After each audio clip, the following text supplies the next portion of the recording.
बयान के बाद, उनके भाषण के बाद जिस तरीके से प्रियंका गांधी ने जवाब दिया और अभी अखिलेश यादव जिस तरह से जवाब दे रहे हैं, अभी विपक्ष के और भी सांसदों के जवाब होंगे और तब उससे ये समझ में आ रहा है कि मोदी सरकार ने एक बार फिर अपने लिए नई मुसीबत पाल ली है। उसने जिस तरीके से संविधान को अपनी ढाल बनाने का काम किया, आज प्रियंका गांधी ने उस पर आईना दिखा दिया मोदी सरकार को।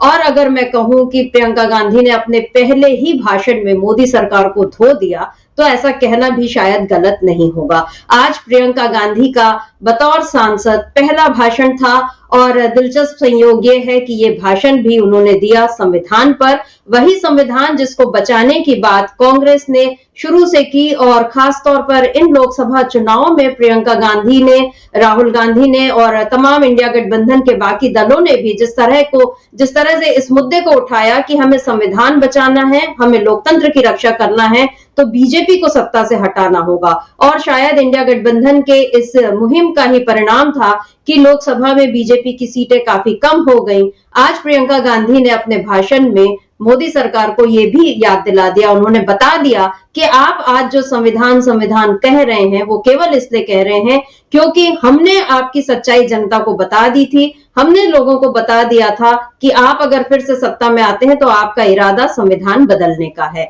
और इसी बात पर प्रियंका गांधी ने आज संविधान पर जो भाषण दिया उसमें उन्होंने अपने बाकी तमाम बातों का भी जिक्र किया जिसका उल्लेख वो अपने राजनीतिक भाषणों में पहले करती आई हैं। जब वो चुनाव पर प्रचार करती थी, ये चुनाव के लिए प्रचार करती थी और उस समय जो राजनीतिक मंचों से जो वो बातें कहती आई थी, आज ऐसा लगा संसद में उनका जो पहला भाषण था उसमें उन सारे राजनीतिक अनुभवों का निचोड़ आज दिखा। प्रियंका गांधी को आप जानते हैं कि 2019 में उन्होंने कांग्रेस के महासचिव के तौर पर काम संभाला था और 5 साल उनको लग गए चुनाव लड़ने में। उन्होंने चुनाव लड़ने में कोई हड़बड़ी नहीं दिखाई थी और जब वो जीती तो रिकॉर्ड मतों से जीती, लेकिन इस बीच वो लगातार राजनीति में सक्रिय रही। कांग्रेस की तरफ से वो न केवल चुनाव प्रचार करती रही बल्कि देश में जहां कहीं भी अन्याय होता हुआ दिखा, पीड़ितों को जरूरत हुई, प्रियंका गांधी उनके बीच पहुंची, उन लोगों के दुख दर्द को बांटा। और आज अपने पहले भाषण में प्रियंका गांधी ने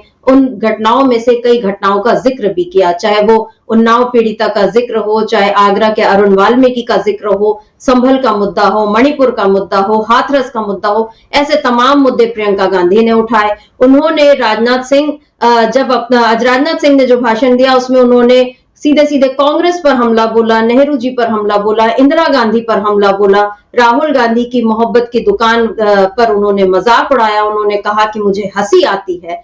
राजनाथ सिंह ने यह भी कह दिया कि वो संविधान को जेब में रखकर चलते हैं। हालांकि उन्होंने राहुल गांधी का नाम नहीं लिया, लेकिन उनका इशारा साफ था कि संविधान कौन लोग जेब में रखकर चलते हैं। और इसको उन्होंने बहुत ही गलत तरीके से बताया कि बचपन से इन लोगों को यही सिखाया गया है। यानी वो राहुल गांधी पर सीधे सीधे इल्जाम डाल रहे थे कि वो संविधान को उसका खिलवाड़ करते हैं संविधान से। जवाब दिया और उन्होंने बताया कि आप जिस मोहब्बत की दुकान पर जिस पर आपको हंसी आ रही है, उस मोहब्बत की दुकान यानी भारत जोड़ो यात्रा में कैसे देश के लाखों लोगों ने खुद आगे बढ़कर हिस्सा लिया।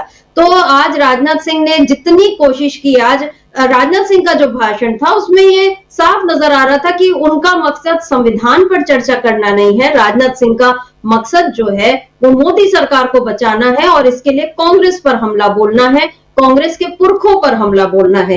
यही बीजेपी हमेशा से करती आई है और यही आज राजनाथ सिंह ने किया। लेकिन प्रियंका गांधी ने अपने तरीके से बहुत ही संयमित और शांत लहजे में, उनका भाषण था प्रियंका गांधी का, और उन्होंने उसी लहजे में उनको जवाब भी दिया। उन्होंने कहा कि आप हर बात पर नेहरू को मतलब उन पर दोष डालते हैं, तो आप खुद कुछ करके बता दीजिए। आप नेहरू का नाम मिटाना चाहते हैं हर जगह से, तो आप मिटा दीजिए, लेकिन इस देश पे जो नेहरू का नाम लिखा है उसको आप कैसे मिटाएंगे। यहां तक कि प्रियंका गांधी ने 1975 का जिक्र भी किया कि आप अगर उसको गलती बोल रहे हैं तो आप भी सबक ले लीजिए, माफी मांग लीजिए और आप चीजों को ठीक करिए। यानी प्रियंका गांधी के आज के इस भाषण में मोदी सरकार की सारी पोल खुल गई।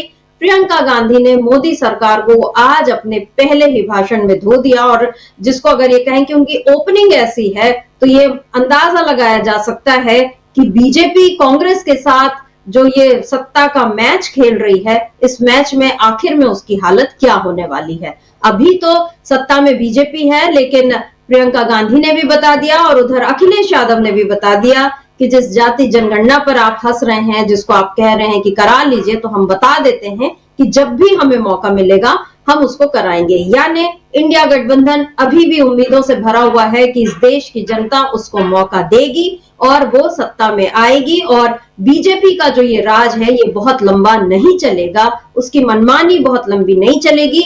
ये आज प्रियंका गांधी ने बता दिया। तो प्रियंका गांधी के भाषण में और क्या कुछ खास था, इस पर आज हम खरी खरी चर्चा करेंगे और साथ ही इस बात पर भी हम विचार करेंगे कि किस तरह से संविधान के मुद्दे पर एक बार फिर मोदी सरकार घिरती हुई नजर आ रही है। हमारे साथ चर्चा के लिए मौजूद हैं अमलेंदु उपाध्याय जी। अमलेंदु जी नमस्कार, स्वागत आपका इस कार्यक्रम में। अमलेंदु जी, प्रियंका गांधी से जैसी उम्मीद थी कि वो जैसे अच्छे भाषण वो अपने चुनावी मंचों से देती आई हैं, जब वो संसद में बोलेंगी तो एक अलग ही माहौल रहेगा। और आज प्रियंका गांधी के लिए अगर ये कहा जाए कि उन्होंने निराश नहीं किया, वो अपनी जो उम्मीदें उनसे थी उन पर वो पूरी खरी उतरी, और अगर भाषण देने की कला में कोई नंबर अगर दिए जा सकते हैं तो 10 में 9.5 नंबर तो प्रियंका गांधी को कम से कम मिलने ही चाहिए। मतलब आप आधे नंबर किसी बात के लिए आप काट सकते हैं, अदरवाइज उनका जो भाषण था, एक तो सबसे बड़ी खासियत रही कि प्रियंका गांधी ने हिंदी में भाषण दिया, अच्छी हिंदी में, क्लिष्ट नहीं, जिसको हिंदुस्तानी बोला जाता है, कि वो आराम से आम लोगों की समझ में आए। बहुत शांत तरीके से उनका भाषण था, और इस पर भाषण में जो सबसे खास बात, जो मुद्दे उन्होंने उठाए, जिस तरीके से उन्होंने मोदी सरकार को आज जवाब दिया, क्या कहेंगे अमलिंदु जी आप इस पर? एक तो समिता जी, जो कहावत है कि पूत के पांव पालने में दिखाई पड़ जाते हैं, तो पूत के पांव आज पालने में दिखाई पड़ गए प्रियंका गांधी से। अब ये सरकार जो है वो किस तरीके से निपटेगी, अब ये देखना होगा। दूसरी दुर्भाग्यपूर्ण बात यह है कि संविधान पर इतनी महत्वपूर्ण चर्चा आज शुरू हुई और नरेंद्र मोदी आज भी सदन से अनुपस्थित थे। यानी संविधान के प्रति उनका कितना सम्मान है ये साफ तौर पर समझा जा सकता है। तो प्रियंका गांधी ने आज तमाम सारे वो मसले उठाए जिस पर बीजेपी को घिरा जा सकता है, और किस तरीके से संविधान की धज्जियाँ ये सरकार उड़ा रही है, और ख़ासतौर से नरेंद्र मोदी किस तरीके से संविधान का अपमान कर रहे हैं, ये बातें आज प्रियंका गांधी ने अपने बहुत सारगर्भित भाषण में रखी। दूसरी बात ये थी कि आज प्रियंका गांधी का जो भाषण था, पहला ही भाषण था सदन में, और लोकसभा का सदस्य बनने के बाद उनका पहला भाषण था, और पहले ही भाषण में उन्होंने जो बातें रखी हैं उसके जवाब भारतीय जनता पार्टी के पास दिखाई नहीं पड़ते हैं। और आप देखिए कि राजनाथ सिंह कैसी खिसियानी हंसी जो है वो हंसते हुए नज़र आते हैं प्रियंका गांधी की बातों पर बीच बीच में। तो प्रियंका गांधी ने आज जो बातें रखी हैं, मोदी जी इसका किस तरीके से जवाब देंगे, सत्ता पक्ष इसका किस तरीके से जवाब देगा, ये देखना होगा। दूसरा कि प्रियंका गांधी एक तो तैश में बिल्कुल नहीं आई पूरे अपने भाषण के दौरान, सारी बातें उन्होंने की, सत्ता पक्ष के हो हल्ले के बावजूद उन्होंने अपनी सारी बातें की, बहुत शालीनता के साथ और कायदे के साथ उन्होंने अपनी सारी बात रखी, और बिल्कुल भी वो डिरेल जो है वो नहीं हुई सत्ता पक्ष की लाख कोशिशों के बावजूद। तो ये एक मार्वलस स्पीच जो है वो कही जा सकती है प्रियंका गांधी की आज थी। और ये देश अब उम्मीद कर सकता है कि इस लोकसभा को एक बहुत बेहतरीन आने वाले दिनों की सांसद जो है वो मिल गई है, जो लंबी दूरी तय करेंगी, ये अब समझा जा सकता है शर्मिष्ठा जी। भले ही संसद पहुंचने में उनको कई साल लगे हों सक्रिय राजनीति में आने के बाद, लेकिन जब देर आए दुरुस्त आए जो होती है वो पहुंची हैं, तो एक लंबी दूरी तय करेंगी और एक अच्छी सांसद के तौर पे वो पहचानी जाएंगी, ये आज साफ तौर पे एक तो जाहिर हो गया। दूसरा, जिस तरीके से उन्होंने अपने पहले ही भाषण में मोदी सरकार को धोया है, और वो तमाम जो मुद्दे उन्होंने उठाए कि वो अरुण वाल्मीकि का आगरा से लेकर और किस तरीके से आफ्ताब तक का तमाम मसले जिस तरीके से उन्होंने उठाए, वो सारे मसले जो थे वो इस सरकार को विचलित करने वाले थे, यानी बेचैन करने वाले थे। विचलित तो क्या सरकार ये क्या होगी, इसको बेचैन करने वाले थे कि आप किस तरीके से सत्ता का दुरुपयोग कर रहे हैं। ये प्रियंका गांधी ने बहुत घटनाओं का जिक्र करके बता दिया, और जितनी भी घटनाएं थी वो सब भारतीय जनता पार्टी शासित राज्यों से उनके हवाले दिए गए थे। वो अच्छा, दूसरा किसानों को लेकर जो उन्होंने कहा कि वायनाड से लेकर ललितपुर तक, यानी कैसे उत्तर से दक्षिण को जोड़ा है प्रियंका गांधी ने। क्या नरेंद्र मोदी के पास भी ऐसा कुछ कहने को होगा कि वायनाड से लेकर ललितपुर तक नरेंद्र मोदी भी कह सकें, या कह सकें कि तिरुवनंतपुरम से लेकर के लखनऊ तक? क्या नरेंद्र मोदी ऐसा कहने का साहस रखते हैं? और कहेंगे भी तो क्या उसको जस्टिफाई कर पाएंगे? प्रियंका गांधी ने जो किसानों की बातें रखी, वो वायनाड से लेकर और ललितपुर तक जो उन्होंने इस्तेमाल किया वाक्यांश, वो साफ तौर पे जाहिर करता है कि उन्होंने दक्षिण से उत्तर को जोड़ा, यानी जो मोहब्बत की दुकान की बात राहुल गांधी करते रहे हैं, उस मोहब्बत की दुकान की अगली कड़ी जो है वो आज प्रियंका गांधी के इस भाषण में समिता जी दिखाई पड़ी। जी बिल्कुल, प्रियंका गांधी ने जब किसानों का जिक्र किया, वायनाड से ललितपुर की बात उन्होंने की और उसके आगे उन्होंने हिमाचल प्रदेश की बात भी की। उन्होंने कहा कि हिमाचल के सेब जो है वो किस तरह से केवल वहां के जो बागवानी करने वाले लोग हैं उनको कैसा नुकसान हो रहा है, क्योंकि एक उद्योगपति को फायदा पहुंचाना है। और जहां प्रियंका गांधी ने ये जिक्र किया, एक उद्योगपति ही उन्होंने कहा कि सत्ता पक्ष की तरफ से हल्ला शुरू हो गया। जाहिर है पहले उन्होंने अदानी का नाम नहीं लिया था, लेकिन बीजेपी के लोग या वहां पर जो लोग बैठे थे वो लोग जैसे बेचैन हो गए, उससे समझ में आता है कि प्रियंका गांधी ने बिल्कुल सही जगह पर चोट की थी।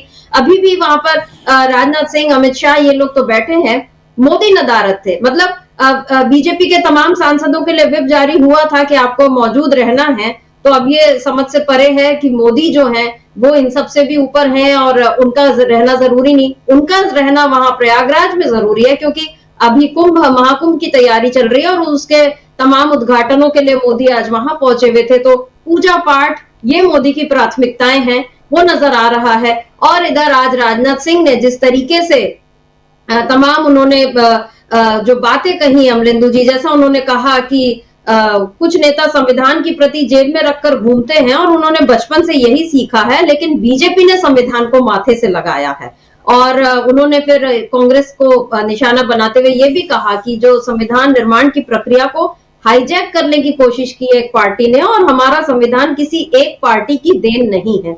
ये सब बातें जब राजनाथ सिंह कह रहे थे, जाहिर है उन्होंने भाषण लिखा होगा या जिसने भी ये भाषण लिखा होगा वो बहुत अच्छे से ये जानता है कि कांग्रेस का क्या योगदान रहा है इस संविधान को बनाने में, और कैसे कांग्रेस के लोगों का नाम मिटाकर बीजेपी तो नहीं थी, लेकिन जो संघ है उसके भी मतलब जो संघ के मुरीद लोग, वो लोग भी, दक्षिणपंथी लोग भी वहां पे थे। लेकिन फिर भी जैसे राजनाथ सिंह ने ये कहा कि श्यामा प्रसाद मुखर्जी हमारे आदर्श, वहां पर वो बताने की कोशिश यही कर रहे हैं कि संविधान जो है इन लोगों ने बनाया। तो यहाँ पर राजनाथ सिंह इस बात को भूल रहे हैं कि यही आरएसएस है जो संविधान को मानने से भी इनकार करता था, उसके लिए तो संविधान जरूरी था ही नहीं। तो यहाँ पर राजनाथ सिंह जब कांग्रेस के पुरखों की गलतियां याद दिला रहे हैं, अपने पुरखों की बात वो भूल रहे हैं। और चलिए इतिहास की बात को भूल भी जाए तो यहाँ पर जब उन्होंने ये भी कहा, जब वो संविधान की बात कर रहे हैं कि कांग्रेस ने कैसे संविधान को खत्म करने की कोशिश की और उस पर कितने उन्होंने गिनती बताई कि जब जवाहरलाल नेहरू प्रधानमंत्री थे तो 17 बार संविधान में बदलाव किया, इंदिरा जी के समय 28 बार, राजीव गांधी के समय 10 बार, मनमोहन सिंह के समय 7 बार संविधान में बदलाव किया गया। लेकिन बात यह है कि इतने बदलावों के बाद भी संविधान पर कभी खतरे की बात तो नहीं उठी थी कांग्रेस शासन में, खतरे की बात उठी बीजेपी के राज में। और जिस तरीके से बीजेपी के नेता बार बार ये बोल रहे थे कि हमें संविधान बदलना है, इसीलिए हमको 400 सीटें चाहिए, तो यहाँ पर मोदी से, राजनाथ सिंह से, नड्डा जी से, सबसे ये सवाल किया जा सकता है कि आपने अभी तक बीजेपी के उन लोगों को निकाला है या नहीं निकाला है जो संविधान बदलने की बात कर रहे हैं। और दूसरी बात, जब संविधान की रक्षा की बात कर रहे हैं और बता रहे हैं कि हम किस तरह से संविधान को हम बचा रहे हैं और कांग्रेस तोड़ रही है, तो अमलेंदु जी इसी संसद में बीजेपी के सांसद ने कैसे तब बसपा के वो सांसद थे, उनको धर्म के नाम पर जिस तरह से उनको अपशब्द कहे थे। तो ये सारा खेल बीजेपी का, आज जिस तरीके से वो संविधान पर बड़ी बड़ी बातें कर रहे हैं, और बड़ी बड़ी बातें करने से ज्यादा वो जिस तरह से कांग्रेस की गलतियां दिखा रहे हैं, क्या ऐसा नहीं लगता कि ये सारा खेल केवल इसलिए रचा गया क्योंकि लोकसभा में जो चोट मिली है, बीजेपी अभी तक उस दर्द से उभरी नहीं है। 2 चुनाव उसने जीते हैं जिस पर ईवीएम कोई दोष माना जा रहा है कि ये ईवीएम की गड़बड़ी से हुआ, यानी बीजेपी को क्या उसका आत्मविश्वास इतना हिल गया है कि अब वो संविधान को एक ढाल की तरह अपने लिए इस्तेमाल कर रही है। देखिए सर मित्रा जी, एक तो बीजेपी घबराई हुई है बहुत ज़्यादा है, और वो चाहती नहीं थी कि इस पे संविधान पर चर्चा हो, चूँकि उसे मालूम था कि संविधान पर चर्चा होगी तो क्या क्या सवाल उठेंगे। और राहुल गांधी ने लोकसभा के अध्यक्ष को 26 नवंबर को पत्र लिखकर कहा था कि आप संविधान पर चर्चा कराइए। और फिर अभी राहुल गांधी जो थे वो पिछले दिनों मिले भी थे स्पीकर से जाकर, और उन्होंने कहा था कि हम सदन चलने देंगे और हमें हालांकि बहुत सी आपत्तियां हैं, लेकिन इसके बावजूद हम सदन चलाएंगे और आपको इस पर चर्चा करानी चाहिए संविधान पर। तब जाके संविधान पर चर्चा की शुरुआत हुई। जी। आज राजनाथ सिंह ने जो बातें कही संमित्रा जी, और उन बातों में जो थी आपने जिनका जिक्र किया कि एक संविधान को लेकर उन्होंने कहा कि साहब ये एक पार्टी का संविधान नहीं है, तो राजनाथ सिंह को ये भी बताना चाहिए कि उनकी पार्टी के जो पुरखे थे, यानी जो उस समय हिंदू महासभा या आरएसएस के लोग थे, ये संविधान का विरोध क्यों कर रहे थे। ये क्यों कह रहे थे कि ये संविधान, इस संविधान में कुछ भी भारतीय नहीं है, और जब मनुस्मृति है तो किसी दूसरे संविधान की क्या आवश्यकता है। राजनाथ सिंह ने अपने भाषण में जिक्र किया कि साहब ऑर्गेनाइज़र पे प्रतिबंध लगा दिया गया। तो राजनाथ सिंह जी को अगर ऑर्गेनाइज़र पता है कि ऑर्गेनाइज़र कोई अखबार है, तो वो ऑर्गेनाइज़र इस संविधान के विषय में क्या लिख रहा था, और हेड के बाद जो उनके गुरुजी कहे जाते हैं, जो सब कुछ एक तरह से कहा जाता है कि आज का जो आरएसएस है वो उनकी नीतियों पर चलता है, गोल वर्कर, वो संविधान को लेकर और तिरंगे झंडे को लेकर क्या कह रहे थे, तो ये भी राजनाथ सिंह को बताना चाहिए। और राजनाथ सिंह को नहीं मालूम हो तो हमें बता दें, हम लोग बता देंगे, इस सदन के अंदर बहुत से लोग बता देंगे कि गोल वर्कर जो थे वो संविधान के लिए क्या कह रहे थे। 15 अगस्त 1947 को ये देश आज़ाद हुआ, और शायद 21 या 22 अगस्त को फगवाड़ा में गुरु गोलवलकर कह रहे थे कि जो लोग अभी तालियां बजाकर खुश हो रहे हैं कि देश आज़ाद हो गया, ये अंग्रेज़ों से खुद कहेंगे कि लौट कर आ जाओ। ये कहना था गोलवलकर का। तो ये किसी एक पार्टी का संविधान नहीं है, ये तो आपको मालूम है। बिल्कुल, प्रियंका गांधी ने भी कहा ये किसी एक पार्टी का संविधान नहीं है, लेकिन प्रियंका गांधी ने इसी पर यह भी कहा कि ये संघ का विधान भी नहीं है, यानी आरएसएस का विधान नहीं है। प्रियंका गांधी ने बड़े शांति के साथ ये बता दिया राजनाथ सिंह को कि राजनाथ सिंह जी, ये एक पार्टी का संविधान नहीं है, निश्चित तौर पर एक पार्टी का संविधान नहीं है, लेकिन ये इस देश के हज़ारों लोगों ने जो कुर्बानियाँ दी, लंबे समय तक जो संघर्ष अंग्रेज़ों के खिलाफ किया, उसके बाद जब ये देश अस्तित्व में आया, राष्ट्र बना, उस राष्ट्र के लिए जिन लोगों ने कुर्बानियाँ दी, उनकी कुर्बानियों से ये संविधान बना है। और इन कुर्बानियों में आपका खून कहीं नहीं गिरा था, ना आपके पुरखों का गिरा था। आप तो अंग्रेज़ों के साथ खड़े हुए थे, एक तरीके से सीधी सीधी ये बात है जो कहने का इशारों में प्रियंका गांधी ने कोशिश की, राजनाथ सिंह जी को समझाने की कोशिश की कि अपना इतिहास पढ़ो कि अंग्रेज़ों के साथ किस तरीके से तुम्हारे लोग खड़े हुए थे। ये समझाने का प्रयास आज किया एक तरीके से प्रियंका गांधी ने। दूसरा, जो हल्ला मचाने लगे बीजेपी के लोग, तो उन्होंने कहा कि ठीक है, आप गलतियां करते, आप कहते हैं साहब 1975 का आपने जिक्र किया, बहुत अच्छी बात है, तो उन गलतियों से आप भी सबक ले लीजिए, आप जो कर रहे हैं उनसे सबक ले लीजिए। और फिर उसके बाद जो उन्होंने कहा शर्मिष्ठा जी, वो तो एक तरीके से कहा जाए कि वो सीने पे सांप लौटने वाली बात है, वो हो जाएगी बीजेपी के लिए। उन्होंने कहा ईवीएम से नहीं, बैलेट पेपर से चुनाव करा लो। और राहुल गांधी पहले कह चुके हैं कि तोते की जान जो हो तो ईवीएम में बसती है, राजा की जान। तो यानी ये सरकार जनता के द्वारा चुनी हुई नहीं है, ये बात आज एक तरीके से कहा जाए साफ तौर पर प्रियंका गांधी ने अपने पहले ही भाषण में कह दी। लेकिन ये बात सुनने के लिए मोदी जी आज भी सदन में उपस्थित नहीं थे। अब कल मोदी जी को जवाब देना है, कल मोदी जी आएंगे, मजबूरी है उनकी, चूंकि चर्चा हो रही है इस पर, उनको जवाब देना है, वरना मोदी जी कल भी शायद नहीं आते। हो सकता है कल भी उनकी जगह कोई और जवाब दे दे, अमित शाह जवाब देने लग जाएं, ऐसा भी हो सकता है, कल भी नहीं आए नरेंद्र मोदी। लेकिन प्रियंका गांधी ने आज जिस तरीके से अपना पहले भाषण में ही जो बातें कही हैं, बुरी तरीके से सरकार को धो दिया है।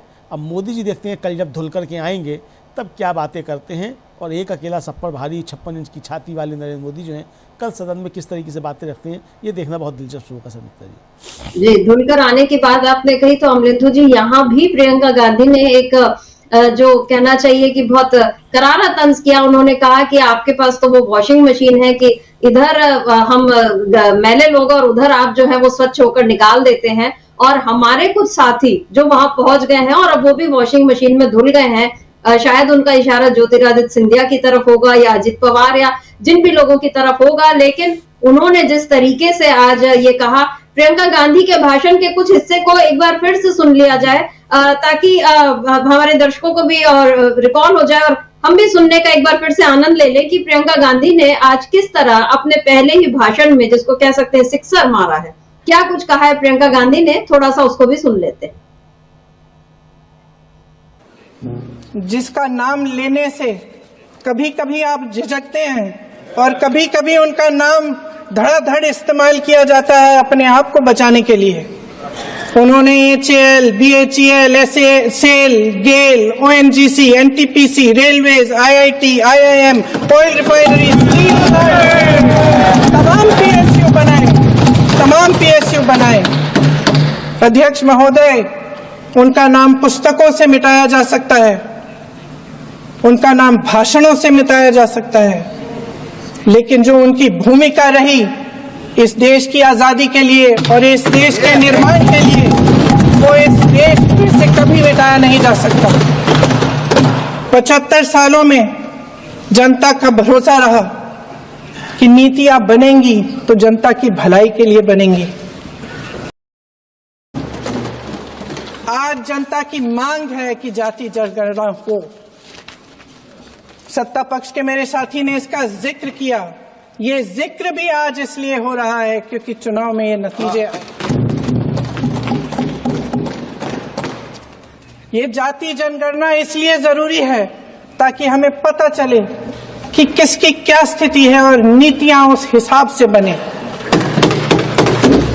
इनकी गंभीरता का प्रमाण ये है कि जब चुनाव में पूरे विपक्ष ने जोर से जोरदार आवाज उठाई कि ये जाति जनगणना होनी चाहिए, तो इनका जवाब देखिए।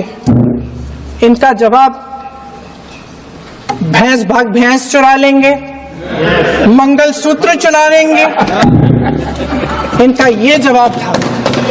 ये गंभीरता है इनकी जाति जनगणना पर। महोदय, यहाँ पर अमलेंदु जी, एक तो लोकसभा चुनाव का दर्द जिसको बीजेपी बार बार भुलाना चाहती है, वो कांग्रेस उसको भूलने नहीं देगी, ये तय है। दूसरी बात, जिस तरह से जाति जनगणना पर वो घेर रहे हैं, और राहुल गांधी ने इसी संसद में ऐलान किया था कि हम जाति जनगणना करवा कर रहेंगे, और जहां भी कांग्रेस शासित राज्य है वहां इसकी तैयारी भी हो रही है। और नेहरू जी का जो जिक्र किया, प्रियंका गांधी ने नाम नहीं लिया, लेकिन ये बताया कि आप जिनको मिटाने की कोशिश कर रहे हैं, नेहरू जी के सामने बीजेपी हमेशा से हीन भावना से ग्रसित रही है। ये बात बार बार साबित होती है। आज जिस तरह से प्रियंका गांधी ने जिक्र किया, उस पर आप क्या कहेंगे? और दूसरी बात, जैसे जब प्रियंका गांधी गिना रही थी कि सत्ता पक्ष के लोग क्या करते हैं, यानी बीजेपी के शासन में कहाँ क्या हो रहा है, जैसे उन्होंने संभल का जिक्र किया, हाथरस, मणिपुर, इन सब का जिक्र किया।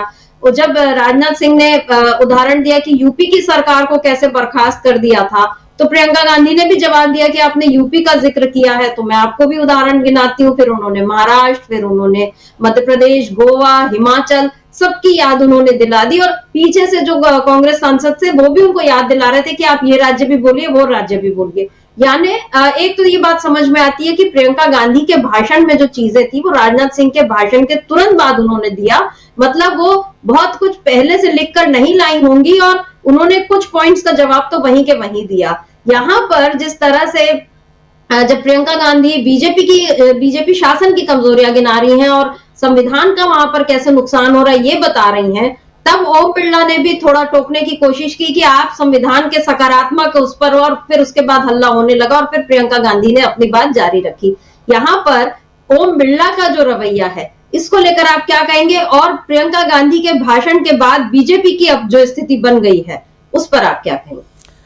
एक तो सुमित्रा जी, जब प्रियंका गांधी बोल रही थी और उस समय आप देखिए कि ओम बिरला के चेहरे पर ऐसा लगता है कि जैसे उनके घर में कोई गमी हो गई है।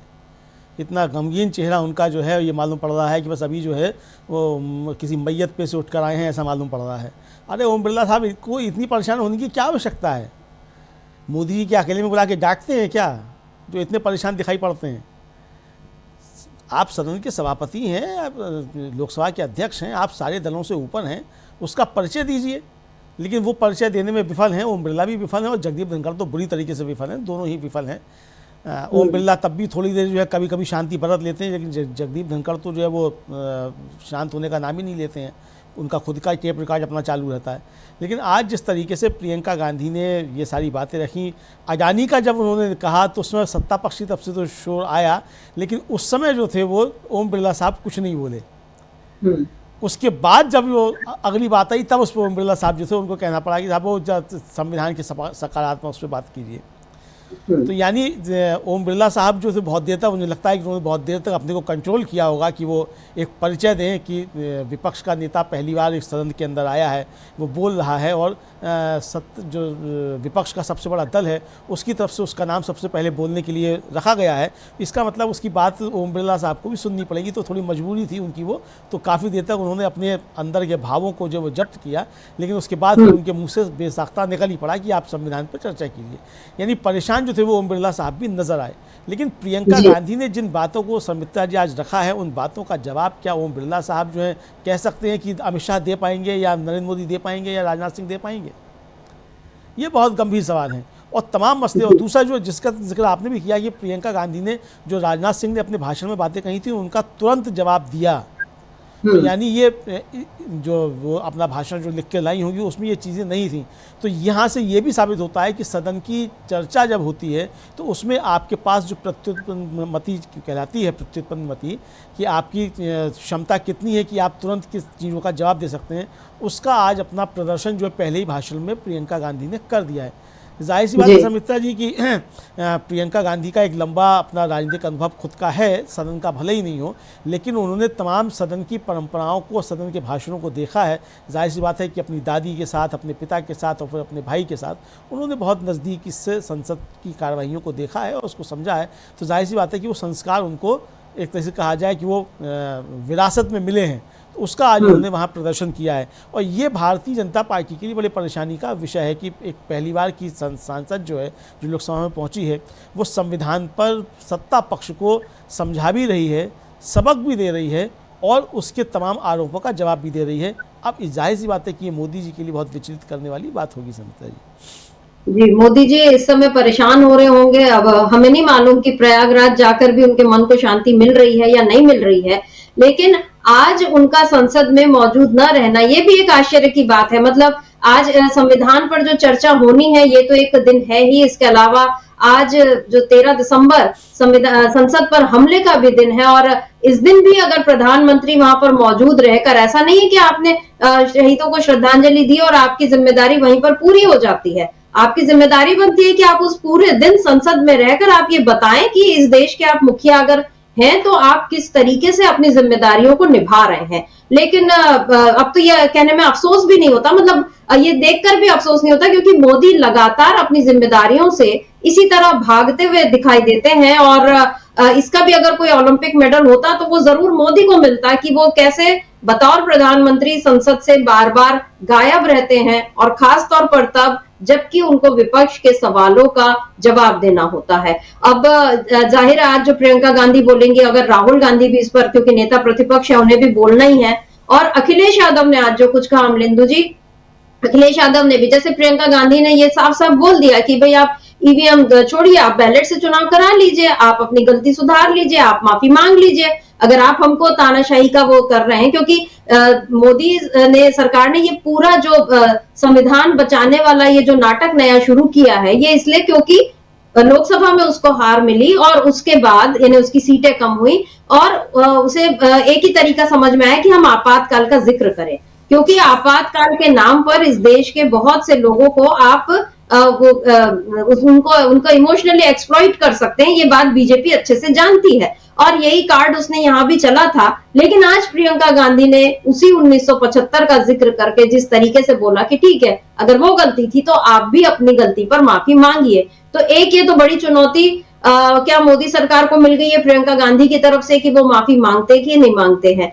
और दूसरी बात, आज राज्यसभा में जो कुछ हुआ, जिस तरीके का हंगामा हुआ, क्या मोदी सरकार इसकी जिम्मेदारी लेगी कि वो एक कमजोर सरकार है, कि वो संसद को तरीके से नहीं चलवा सकती उस दिन भी जबकि संविधान पर चर्चा होनी है। और इसके लिए दोनों सदन अगर सुचारू तरीके से चलते तो एक बेहतर उदाहरण पेश होता। लेकिन क्या यहाँ पर मोदी सरकार आपको नाकाम नजर आ रही है अमलेंदु जी? देखिए समिता जी, मोदी सरकार नाकाम तो नज़र आ ही रही है, लेकिन मोदी सरकार बहुत धूर्त भी नज़र आ रही है। और जिस तरीके से आज राज्यसभा में सत्ता पक्ष ने हंगामा किया और जगदीप धनखड़ जो थे वो खुद सत्ता पक्ष के साथ हंगामे में शामिल रहे, ये 70 सालों में पहली बार हो रहा है कि आसंदी पर बैठा हुआ व्यक्ति जो है, जो नरेंद्र मोदी से प्रोटोकॉल में ऊपर आता है, वो इस तरीके का तुच्छ आचरण कर रहा था। और एक तरह से कहा जाए जैसे नरेंद्र मोदी ने अपनी छाती पीटी थी, एक अकेला सब पर भारी, उसी तरीके से आज जगदीप धनखड़ जो थे वो भाषा का इस्तेमाल करते हुए नजर आए। लेकिन उनको जो था वो टिट फॉर टाइट वाला जो कहावत है वो उनको जवाब जगदीप धनखड़ को मिला और फिर उनको कहना पड़ा कि आप मेरे चैम्बर में आकर मुझसे मुलाकात कीजिए। मुलाकात तो करिए, कम से कम ये कहना पड़ा। लेकिन सत्ता पक्ष ने जिस तरीके से हंगामा मचाया, और तब हंगामा मचाया कि जब आज लोकसभा में संविधान पर बहस शुरू होनी थी, ये 75 साल जब पूरे हो रहे हैं इस संविधान के, और ऐसे समय में राज्यसभा के सभापति के खिलाफ अगर अविश्वास प्रस्ताव आ रहा है और इसके साथ साथ एक जज के खिलाफ, हाई कोर्ट के जज के खिलाफ जो है अगर आ रहा है महाभियोग, तो आप समझ सकते हैं कि संविधान पे खतरे किस तरीके से बढ़ रहे हैं और ये किस तरीके से समझा सकता है। अब ये जो जज शेखर यादव जो हाई कोर्ट के जज हैं, इलाहाबाद हाई कोर्ट के, उनके खिलाफ जो ये आ रहा है महाभियोग, इस पर सुमित्रा जी पोल खुल जाएगी टीडीपी की, जेडीयू की, एकनाथ शिंदे की, चिराग पासवान की, इन सब की पोल खुल जाएगी। चूँकि ये जज शेखर यादव ने जो बातें कही हैं कि इसको बीजेपी तो समर्थन करेगी, जाहिर सी बात है, लेकिन क्या इसका नीतीश कुमार समर्थन करेंगे, क्या इसका समर्थन जो है वो चंद्रबाबू नायडू करेंगे, चिराग पासवान करेंगे, एकनाथ शिंदे करेंगे जो मदरसा शिक्षकों का वेतन बढ़ा रहे थे मुख्यमंत्री रहते हुए, इन सब की भी पोल जो है वो एक तरीके से खुल जाएगी। तो ये सदन के अंदर बहुत कुछ अब देखने को मिलेगा। बहरहाल कुल मिलाकर सुमित्रा जी आज राज्यसभा में जो हुआ ये काफ़ी ज़्यादा एक तरीके से कहा जाए निंदनीय है, और जगदीप धनखड़ ने सारी मर्यादाएं तोड़कर जो है आज जो है वो काम किया है, और इनको ज़बरदस्त तरीके से आज मल्लिकार्जुन खड़गे ने लताड़ा भी है, और यहाँ तक कहा कि आप मेरा अपमान करते हैं तो आप ये कैसे आशा कर सकते हैं कि हम आपका सम्मान करेंगे। और प्रमोद तिवारी ने कहा कि हमें गर्व है कि हमारा जो नेता विपक्ष है वो सिर्फ किसान का बेटा ही नहीं है, दलित नेता भी है, ये उन्होंने कहा। और जगदीप धनखड़ इसमें पूरी तरीके से घिरे हुए नजर आए, और ये संदेश गया कि जगदीप धनखड़ जो हैं वो एक दलित नेता का, जो कांग्रेस का अध्यक्ष भी है, जो राज्यसभा में विपक्ष नेता भी है, उसका सिर्फ इसलिए अपमान कर रहे हैं चूँकि वो दलित है। और ये संदेश पूरे देश में गया है, और जगदीप धनखड़ जो हैं वो उनको माफ़ी अब मांगनी पड़ेगी। अब मांगते हैं नहीं मांगते हैं, इतनी शर्म लिहाज उनके अंदर है कि नहीं ये देखना पड़ेगा, लेकिन चूंकि ये शर्म निरपेक्ष सरकार है सुमित्रा जी, तो जगदीप धनखड़ से भी कोई शर्म लिहाज उनको होगी इसकी कोई आशा नहीं की जा सकती है। लेकिन आज भारतीय जनता पार्टी का असली चाल चरित्र चेहरा जो है वो राज्यसभा में सामने खुलकर आ गया। लगातार कैमरा जो था वो जगदीप धनखड़ पर ही केंद्रित रहा, ये नहीं दिखाया गया कि वो हल्ला गुल्ला जो है वो सत्ता पक्ष की तरफ से किस तरीके से मचाया जा रहा है। ये सब चीज़ें किस तरीके से, यानी पूर्व नियोजित तरीके से आज राज्यसभा में ये सारे काम हुए। जयराम रमेश जो कांग्रेस के नेता हैं, उन्होंने ये ट्वीट करके कहा भी है कि आज पूरी जो सदन की कार्रवाई थी वो भारतीय जनता पार्टी की तरफ से पूर्व नियोजित थी, और इसी तरीके से हल्ला गुल्ला करके सदन की कार्रवाई स्थित करा दी गई, और आज भी उस पर चर्चा नहीं हुई। तो समझा जा सकता है कि भारतीय जनता पार्टी का लोकतंत्र विरोधी चेहरा और संविधान विरोधी चेहरा जो है वो खुलकर अब सामने आ गया है। जी, बीजेपी ने खुद ही अपना जो एक नकाब जो है वो उतार फेंका है, केवल इसलिए क्योंकि उसको अदानी को बचाना है। और आज अदानी का जिक्र मतलब राज्यसभा में तो धनखड़ जी खड़ने नहीं देते, और लोकसभा में ओम बिरला भी इस पर रोक लगा चुके हैं, लेकिन आज प्रियंका गांधी ने अदानी का जिक्र किया, और उन्होंने ये साफ साफ कहा कि आप एक उद्योगपति को फायदा पहुंचाने के लिए आप 142 करोड़ 143 करोड़ जनता को जो है आप उसका नुकसान कर रहे हैं, उन्होंने ये कहा। और उसके अलावा फिर उन्होंने ये भी बताया कि आप कैसे सारी चीजें, मतलब उनका जो उनके शब्द थे कि सारे कानून उद्योगपतियों के लिए हैं, और उन्होंने ये कहा कि आप जो है उनको फायदा पहुंचाने के लिए ये सब कर रहे हैं, और एयरपोर्ट से लेकर और तमाम चीजें जो हैं आप अदानी जी को सौंपते जा रहे हैं। ये आज साफ साफ प्रियंका गांधी ने संसद में कहा, और जाहिर है उनके भाषण में ये सारी बातें थी तो अब वो आधिकारिक तौर पर दर्ज भी हो गई हैं। तो अभी देखना होगा कि मोदी इस पर कैसे बचाव करते हैं या क्या जवाब देते हैं, क्योंकि अदानी का नाम इस बार मोदी सरकार के लिए और खुद नरेंद्र मोदी के लिए और उनके साथ साथ जगदीप धनखड़ के लिए भी बड़ी मुसीबत बन गया है। मैं उससे पहले जिक्र कर रही थी अमलेंदु जी की इधर प्रियंका गांधी ने ईवीएम छोड़ बैलेट पेपर से चुनाव की बात कही, उधर अखिलेश यादव ने उपचुनाव का जिक्र किया और ये बताया कि जिन महिलाओं पर वो पिस्तौल तानी गई, लेकिन उसके बाद भी उन्होंने हिम्मत दिखाई, और ये जो है ये संविधान को इन लोगों ने रक्षा कवच बताया। ये भारतीय जनता के लिए रक्षा कवच है, और उन लोगों का इस पर भरोसा है, और इसीलिए वो संविधान को हमको बचाना है। ये बात जनता जानती है, ये बात अखिलेश यादव ने भी बोली, ये बात प्रियंका गांधी ने भी बोली। अभी इस बार जिस तरह से संसद में आज लोकसभा चुनाव का जिक्र हुआ, उपचुनाव का जिक्र हुआ, महाराष्ट्र में हुई धांधली का जिक्र हुआ, ये सारी बातें जो बार बार उठकर अब सामने आ रही हैं, क्या ऐसे में मोदी सरकार किसी तरह अपना बचाव कर पाएगी? और मोदी सरकार के साथ साथ जो बाकी संस्थाएं हैं, क्योंकि आज एक बेहद दुखद खबर आई है कि राहुल गांधी की भारत जोड़ो यात्रा के वक्त जिन 2 बच्चों ने मध्य प्रदेश में उनको गुल्लक में अपने बचत किए हुए पैसे दिए थे, उन बच्चों के माता पिता को ईडी उनसे पूछताछ कर रही थी, और उसके बाद परेशान होकर उन्होंने खुद का जीवन जो है वो खत्म कर लिया। ये बेहद दुखद खबर, और इस पर दिग्विजय सिंह जो है वो सीधे सीधे इल्जाम लगा रहे हैं कि ये ईडी का मतलब ये एक तरह से आपराधिक कृत्य है, ईडी पर हत्या का आरोप लगाया जा रहा है। तो ये हाल हो गया संवैधानिक संस्थाओं का। चुनाव आयोग पर इसी तरह सवाल उठ रहे हैं। जब संवैधानिक संस्थाओं पर इतने इल्जाम लग रहे हैं, अखिलेश यादव ने अपने भाषण में जिक्र किया, उन्होंने बोला कि जितने शिक्षण संस्थान है वहां पर जो नियुक्तियां हो रही हैं वहां भी संघ के लोगों को भरा जा रहा है। किस तरह से संघ की घुसपैठ हर जगह हो रही है। तो संविधान पर मोदी सरकार चर्चा करवाना चाह रही थी, उसको लगा होगा कि हम बहुत अच्छी अच्छी बातें कर लेंगे, कांग्रेस को कोस लेंगे और बात वहीं खत्म हो जाएगी। लेकिन अब क्या ये बात खत्म होती हुई दिखाई दे रही है? क्योंकि अब विपक्ष के लोग जो भाषण दे रहे हैं उसमें वो तमाम बातों को गिना रहे हैं जिनसे संविधान को चोट लगातार पहुंच रही है, और जिस तरह से संविधान का एक जो कवच भारतीय जनता को मिला हुआ है उसको तहस नहस करने का काम मोदी सरकार कर रही है। ये बात आज विपक्ष के भाषणों में जाहिर हो गई है। क्या मोदी सरकार अब अपना बचाव कर पाएगी और संविधान की दुहाई दे पाएगी, खास तौर पे तब जबकि संवैधानिक संस्थाओं पर भी इतने आरोप लग रहे हैं?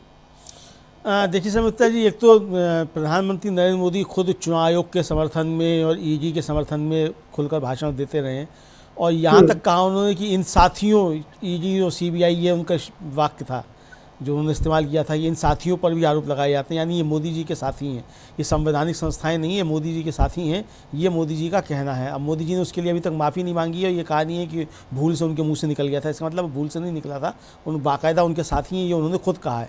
तो अब नरेंद्र मोदी अब सदन के अंदर खड़े होकर किस तरीके से इसका बचाव करते हैं ये देखना होगा। लेकिन जो ये घटना है, जो आज जगह है वहाँ मध्य प्रदेश की, वहाँ के वो बच्चे थे और उनके पिता ने जो है वो अपनी जान ले ली, चूँकि ईडी उनको परेशान कर रही थी। जीतू पटवारी जो वहाँ के प्रदेश के अध्यक्ष हैं कांग्रेस के, वो जाके उस परिवार से मिले भी हैं।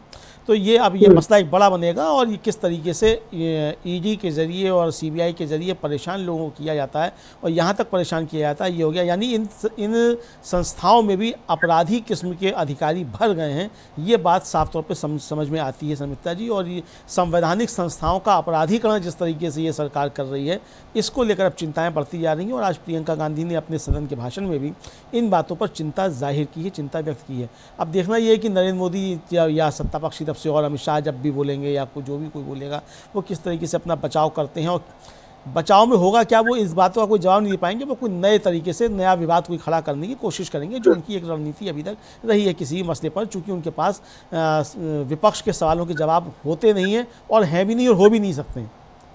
मतलब ऐसा नहीं है कि उनके पास मतलब जवाब हैं वो देना नहीं चाहते, हैं भी नहीं, हो भी नहीं सकते हैं। तो इसलिए वो इधर उधर घुमाएंगे चीज़ों को, और बहस को जो है पूरी तरीके से पटरी से उतारने की कोशिश करेंगे। लेकिन प्रियंका गांधी ने आज जो एक लाइन खींची है, उसके बाद बोलने के लिए जब अखिलेश यादव खड़े हुए, उन्होंने भी जो लाइन खींची है समिता जी, दोनों लाइन जो हैं वो बीजेपी के लिए परेशान करने वाली हैं, और उन लोगों को भी परेशान करने वाली हैं, मीडिया के उस धड़े को भी, जो अभी तक बता रहे थे कि इंडिया गठबंधन में फूट पड़ गई है और समाजवादी पार्टी और टीएमसी जो है वो गठबंधन से अलग हो गए। उनके लिए भी ये जो प्रियंका गांधी और अखिलेश यादव के भाषण हैं, ये दोनों काफ़ी ज़्यादा बेचैन करने वाले हैं। सारे मुद्दों पर अखिलेश यादव और प्रियंका गांधी दोनों ने बातें अपनी रखी हैं, और दोनों की बातों का नेतार्थ जो है वो एक ही है। वो चाहे चुनाव में धांधियों को लेकर हो, चाहे जातिगत जनगणना को लेकर हो, संवैधानिक संस्थाओं के दुरुपयोग को लेकर हो, ईवीएम मशीनों और बैलेट पेपर को लेकर हो, इमरजेंसी के दौरान बातों को लेकर हो, सारे मसलों पर दोनों की बातों के निहितार्थ जो हैं वो एकदम बराबर में जाकर खड़े होते हैं। यानी इंडिया गठबंधन एकजुट होता हुआ नज़र आता है, संविधान बचाना उनकी पहली जिम्मेदारी है, ये नज़र में आता है, और भारतीय जनता पार्टी को तमाम मसलों पर घेरता हुआ नज़र आता है। यानी एक संकेत आज फिर मिल गए कि भारतीय जनता पार्टी को या नरेंद्र मोदी को ये खुश होने की बिल्कुल ज़रूरत नहीं है कि इंडिया गठबंधन में कहीं किसी तरह की कोई फाँक है। मुद्दों के आधार पर वो एकजुट हैं, और दोनों ऐलान कर रहे हैं कि हमें जब मौका मिलेगा हम जातिगत जनगणना कराएंगे। यानी जब भी इंडिया गठबंधन को मौका मिलेगा वो अपना एजेंडा पूरा करेगा, ये उन्होंने आज साफ संकेत दे दिए समिता जी। इंडिया गठबंधन पूरी तरह से एकजुट, और आज विपक्ष की तरफ से प्रियंका गांधी ने जो ओपनिंग की है वो एकदम धुआंधार रही है। प्रियंका गांधी की एक लाइन जो है वो बड़ी मारक है, जिस पर उन्होंने ये कह दिया कि सरकार केवल अडानी के मुनाफे के लिए काम कर रही है, चल रही है। ये जो उन्होंने कहा कि अडानी का मुनाफा, यानी इस एक लाइन में पूरे मोदी सरकार का जो खेल है, बीजेपी का जो खेल है वो समझ में आ रहा है।